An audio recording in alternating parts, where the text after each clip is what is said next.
सम्मानित साथियों, आज का डॉक्टर अंबेडकर संदेश बेहद खास होने वाला है, क्योंकि आज के डॉक्टर अंबेडकर संदेश में हम आपको बताने वाले हैं कि दलित वर्ग और जो उस समय खासकर 1930 की बात हम कर रहे हैं, 8 अगस्त 1930 का बाबा साहब का स्पीच लेकर उपस्थित हो रहे हैं।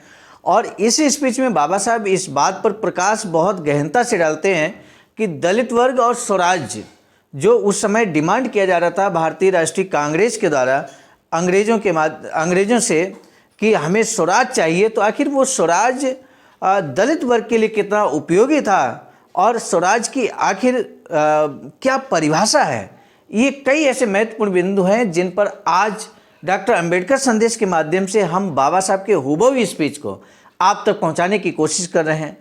आप जानते ही हैं कि डॉक्टर अंबेडकर संदेश के तहत हम संपूर्ण वाङ्मय, बाबा साहब डॉक्टर अंबेडकर संपूर्ण वाङ्मय के विभिन्न खंडों के माध्यम से बाबा साहब के स्पीचेज और बाबा साहब की राइटिंग्स को हम आप तक पहुंचाने की भरसक कोशिश कर रहे हैं। आज का डॉक्टर अंबेडकर संदेश उसी क्रम में है। आज का डॉक्टर अंबेडकर संदेश जो कि प्रसारित किया जा रहा है स्थान Buddha Bodhisattva Ambedkar international centre BBIC Sarnath, Varanasi, राज्य उत्तर प्रदेश, देश भारत के सौजन्य से। विषय अखंड भारत हमारा ध्येय है, ऐसा बाबा साहब कहते हैं।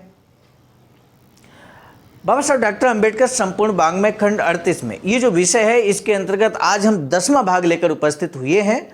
और 10वां भाग यहाँ पर अर्थात पेज नंबर 208 से 211 तक क्या कुछ है, आइए हम देखते हैं आज के डॉक्टर अंबेडकर संदेश में। दलित वर्ग और स्वराज के संबंध में बाबा साहब कहते हैं कि भावी स्वयं शासित भारत में हमें किस सुरक्षा प्रावधानों और उसके समुचित क्रियान्वयन की गारंटी की आवश्यकता है, इस बारे में मैंने काफ़ी जानकारी दी है, ऐसा मुझे लगता है। ये बात जो बाबा साहब कहते हैं मैंने काफ़ी जानकारी दी है, तो ये हमने पिछले डॉक्टर अंबेडकर संदेश के माध्यम से जो चूँकि 10वां भाग है, अब तक 9 भाग प्रसारित कर चुके हैं इस विषय के अंतर्गत। उन भागों में, उन सभी पार्ट्स में इस बात की पूरी गहन जानकारी आपको मिल जाएगी। तथापि इस परिषद के सामने जो विषय हैं वे यहीं समाप्त नहीं हो जाते। फिलहाल देश में जो चल रहा है उन राजनीतिक आंदोलनों के बारे में सोचना, यदि ये परिषद टाल गई और उस पर अपनी राय व्यक्त नहीं की गई तो ये कदापि नहीं कहा जा सकता कि उसका उद्देश्य पूरा हुआ।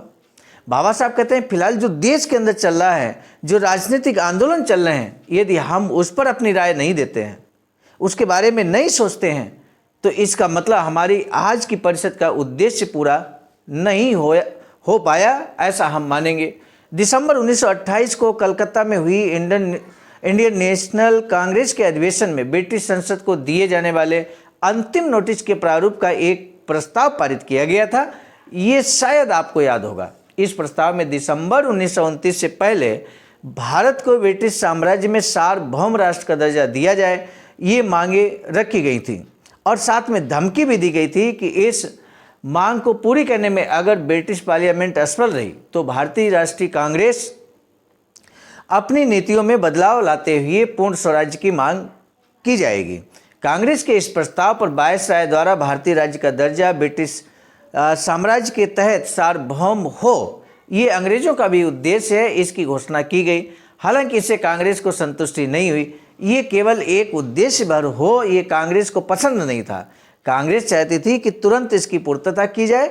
इसीलिए दिसंबर 1929 में जब कांग्रेस का अधिवेशन हुआ, तब कांग्रेस ने अपने ध्येय अनुसार भारत के लिए स्वराज की प्राप्ति का प्रस्ताव पारित कर एक कदम आगे बढ़ाया। इंडियन नेशनल कांग्रेस के इस प्रस्ताव के बारे में आपकी क्या भूमिका, क्या राय है, ये आपको घोषित करना होगा और फिर हम अपने नज़रिए से स्वराज की मांग को खारिज भी कर सकते हैं, क्योंकि वह अव्यावहारिक है और देश के मौजूदा हालात में संकट का कारण भी बन सकता है।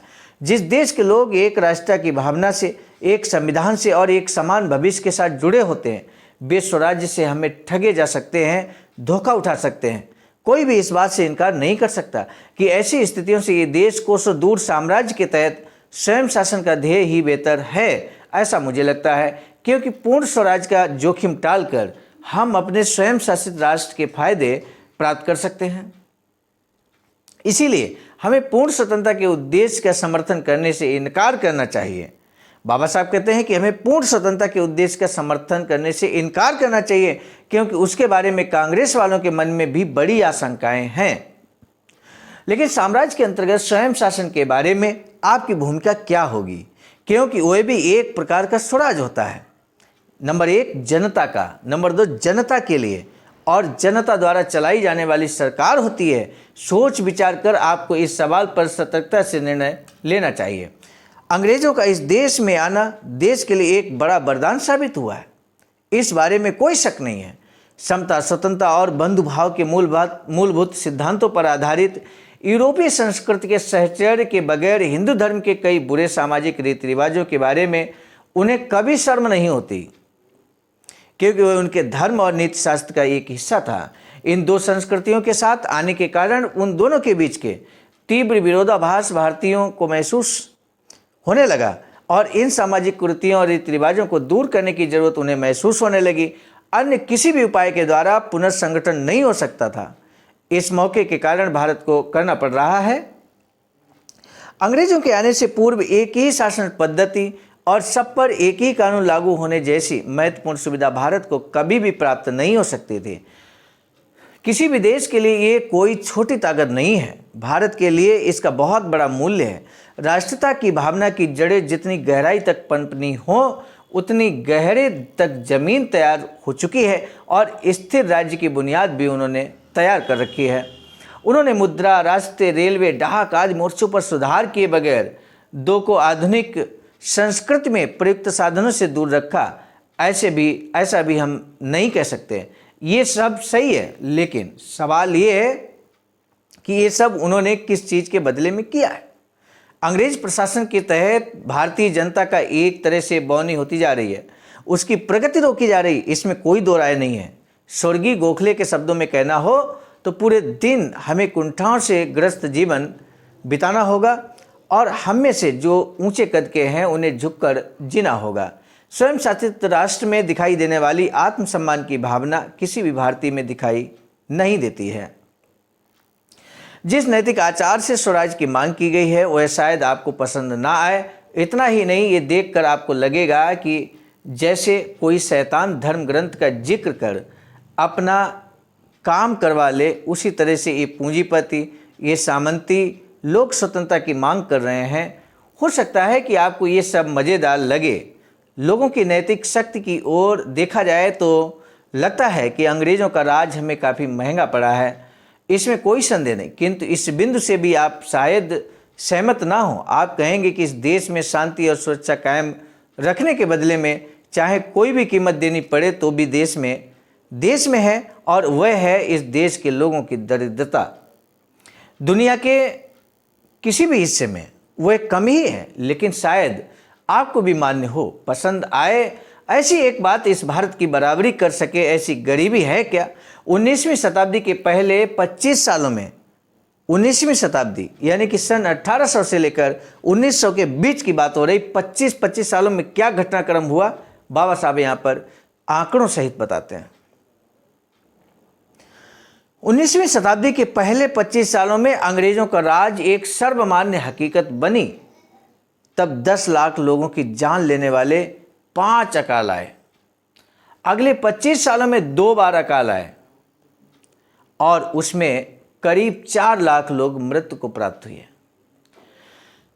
तीसरे 25 सालों में 6 बार अकाल पड़ा और उनमें मरने वालों की संख्या 50 लाख होने के यथार्थ दर्ज किया गया। और इस 19वीं सदी के आखिरी 50 सालों में हमने क्या पाया? 18 अकाल, और इन अकालों में मरने वालों की संख्या थी 1,50,00,000 से 2,60,00,000 तक जा पहुंची। और एक साल में सरकार के भिक्षागृह में रखे गए 7 लाख लोगों को इसमें जोड़ा नहीं गया है। सज्जनों, इसकी वजह क्या हो सकती है? अकाल पड़ने की वजह क्या हो सकती है? इसका कारण यदि साफ साफ शब्दों में कहना हो तो अंग्रेजों द्वारा इस देश में लागू की गई नीति इसका कारण है। वे हमेशा इस देश के व्यापार और कल कारखानों की उन्नति में बाधक बनते रहे। ये केवल तर्क पर आधारित नहीं है। वे चाहते थे कि भारत का राज इस तरह से चलाया जाए कि भारत इंग्लैंड में बनने वाले माल का हमेशा के लिए ग्राहक बना रहे। इस तरह से भारत को चलाना चाहते थे। अंग्रेजों के प्रशासन का ये सुनियोजित सूत्र था। उनकी इसी नीति के कारण भारत युगों युगों तक के लिए दरिद्र देश बना रहा। देश को दरिद्र बनाने की इस विकसित क्रिया के शिकार मुख्य रूप से कौन बने? दलित वर्ग। दलित वर्ग के जिन किसान लोगों को आज भी 6 महीने भरपेट भोजन नहीं मिलता, वही इसके शिकार हुए। उन्हीं की इसमें बलि चढ़ी। उनकी हमेशा की दरिद्रता के कारण उनकी हालत अकाल में बलि चढ़ने लायक तो थी ही। ये यदि आपके अपने लोग हैं, उनसे अगर आपका सचमुच जुड़ाव है, तो आप आंखें मूंदे उदासीन बैठे नहीं रह सकते। सज्जनों, केवल नए रास्ते बनाकर, नई नहरें खुदवाकर, रेल मार्ग बनाकर, डाक से पैसा भिजवाकर, स्थिर मुद्रा लाने से, भूगोल और खगोल शास्त्र की नई कल्पनाओं का प्रसार कर, या अंतर्गत कलह को रोकने को रेखांकित कर अंग्रेजों के नौकरशाह वर्ग की स्तुति सुमन गाते हुए आप बैठे नहीं रह सकते। सुरक्षा के कारण वे तारीफ के भी काबिल हैं, परंतु सज्जनों, दलित और अन्य लोग केवल सुरक्षा और सुव्यवस्था खाकर जिंदा नहीं रह सकते, वे रोटी खाकर जिंदा रहते हैं। और सुव्यवस्था संभालने में हमें ये बात भूलनी नहीं है, जीवन के कठोर नियमों के कारण दलितों को भी ऐसी सरकार की मांग करना जरूरी हो जाता है कि जो देश में आर्थिक उन्नति लाए और उसके द्वारा भौतिक जीवन में उन्नति लाए। लोगों की दरिद्रता के पीछे कारण है उत्पादन में कमी।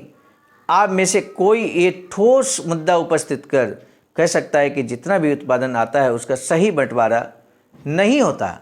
मैं पहले ही इस बात को मान लेता हूं कि इस देश की गरीब मजदूर जनता से बड़े जमींदार और पूंजीपति जबरदस्ती जो पैसा वसूलते हैं, उस ओर गंभीरता से ध्यान देने पर साल भर अंग्रेजों की जो प्रशंसा की जानी है, उस पर पानी फिर जाता है। हालांकि एक बात मेरी समझ में नहीं आ सकती कि लूटने वाले, शोषण करने वाले पूंजीपति और जमींदारों से अंग्रेज सरकार लोगों की रक्षा करे, ये उम्मीद कोई कैसे लगा सकता है।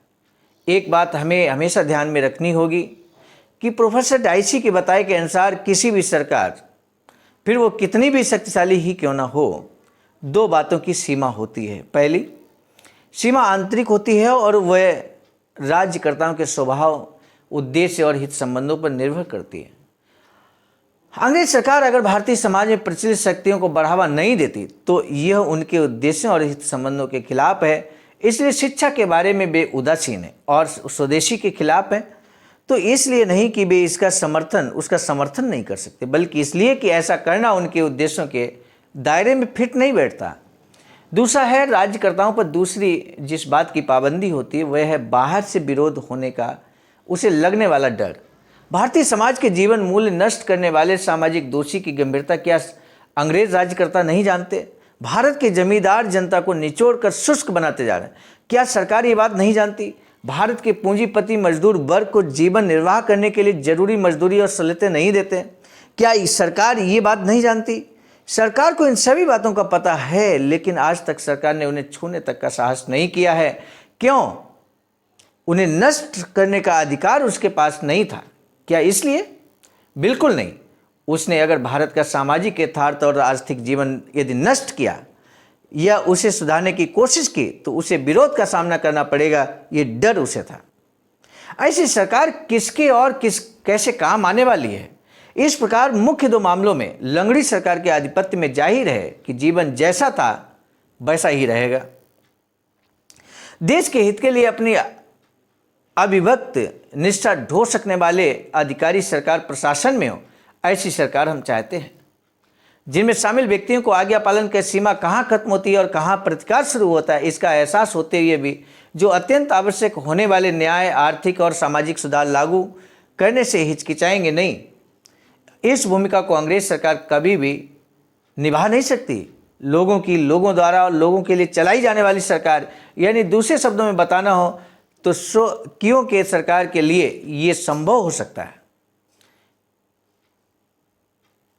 यहां बाबा साहब महत्वपूर्ण बात कहते हैं, लोगों द्वारा और लोगों के लिए चलाई जाने वाली सरकार अर्थात लोकतंत्र की मांग करने वाले बाबा साहब डॉक्टर भीमराव अंबेडकर।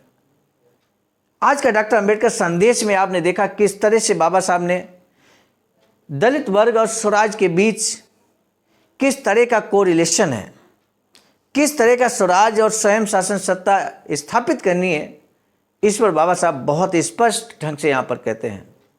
और इतना ही नहीं साथियों, अंग्रेजों की जहां कमी लगती है, अंग्रेजों को कटघरे में खड़ा करने से भी बाबा साहब नहीं चूकते हैं। इस तरह से आज का डॉक्टर अंबेडकर संदेश समाज के लिए बहुत ही उपयोगी हो सकता है, जन उपयोगी हो सकता है, और साथ ही साथ बाबा साहब की विचारधारा, बाबा साहब की संकल्पबद्धता और उनकी जो सोच है हमारे समाज के प्रति और देश के प्रति, निश्चित रूप से जन जन तक पहुंचना चाहिए। और इसी उद्देश्य के साथ ये डॉक्टर अंबेडकर संदेश नियमित आप तक सुबह 5 बजे पहुंच रहा है। यूट्यूब चैनल आवाज़ का ऑफिशियल के माध्यम से हम आपको बता दें, बाबा साहब की एक अधूरी इच्छा वैचारिकी सेंटर बनाने की है, और इस पर अखिल भारतीय अनुसूचित जाति जनजाति कर्मचारी कल्याण एसोसिएशन के द्वारा कुछ इस तरह का वैचारिकी सेंटर बनेगा, निर्माणाधीन है, सारनाथ वाराणसी राज्य उत्तर प्रदेश में। यदि आप भी अपना अमूल्य योगदान करना चाहते हैं इस वैचारिकी सेंटर के निर्माण में, तो आपका भी हार्दिक स्वागत है। SBI account number, IFSC code screen पर प्रदर्शित है। सामान्य साथियों, आज का डॉक्टर अंबेडकर संदेश हम लेकर आए थे मिशन नायक बुद्ध मित्र मुसाफिर सर राष्ट्रीय महासचिव आवाज का नई दिल्ली की प्रेरणा में, साथ ही साथ संकलनकर्ता के रूप में परम आदरणीय विजय कुमार बौद्ध जी, प्रांतीय कोषाध्यक्ष आवाज का बिहार, प्रस्तुतकर्ता के रूप में मैं स्वयं सर्वजीत आर्य, राष्ट्रीय कोषाध्यक्ष आवाज का नई दिल्ली। पुनः मिलेंगे नए डॉक्टर अंबेडकर संदेश के साथ, तब तक दीजिए इजाजत। आप सभी को सादर नमो बुद्धाय, जय भीम।